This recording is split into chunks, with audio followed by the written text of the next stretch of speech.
लवकरच सातारा गॅझेट सुद्धा लागू केलं जाईल असं सरकारने मराठा समाजाला आश्वासित केलंय।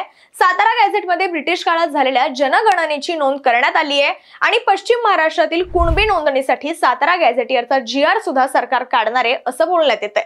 या गॅझेटियरमध्ये काही त्रुटी असल्यानं त्याचा अभ्यास करण्यासाठी मुदतवाढ दिली असल्याचं जरांगे यांनी सांगितलंय।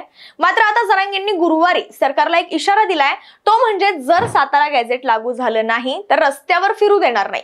पण सातारा गॅझेट म्हणजे नेमकं काय आहे तर सातारा गॅझेटियर हा एक जुना सरकारी दस्तऐवज आहे, जो ब्रिटिशांच्या काळात म्हणजे सुमारे 1820 ते 1830 च्या सुमारास तयार करण्यात आलेला।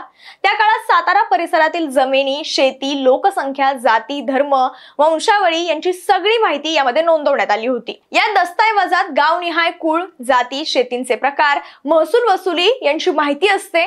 म्हणजेच हा गॅझेटियर त्या काळातील प्रशासनासाठी, जमिनींच्या नोंदणीसाठी आणि कर आकारणीसाठी तयार केलेला एक मोठा दस्तऐवज आहे।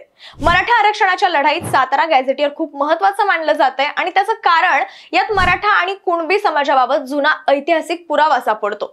या नोंदींमध्ये कुणबी, कुणबी मराठा, मराठा कुणबी अशी नावं आढळतात। त्यामुळे मराठा आणि कुणबी समाजाचा एकसारखा किंवा जवळचा संबंध हा सिद्ध होतो। मराठा समाजाचा मुख्य व्यवसाय शेती असल्याचंही या नोंदीत दिसून येतं, जो कुणबी समाजाशी जोडला गेलाय। सातारा जिल्ह्याच्या सरकारी संकेतस्थळावर या कुणबी मराठा दस्त नोंदी तालुकावर उपलब्ध आहेत।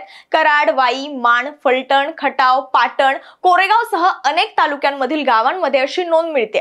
सातारा गॅझेटियर हा केवळ महसूल नोंदींसाठी तयार केलेला जुना दस्तऐवज असला तरी त्यातल्या मराठा कुणबी नोंदींमुळे आज तो मराठा आरक्षण लढाईतील एक महत्त्वाचा पुरावा ठरलाय।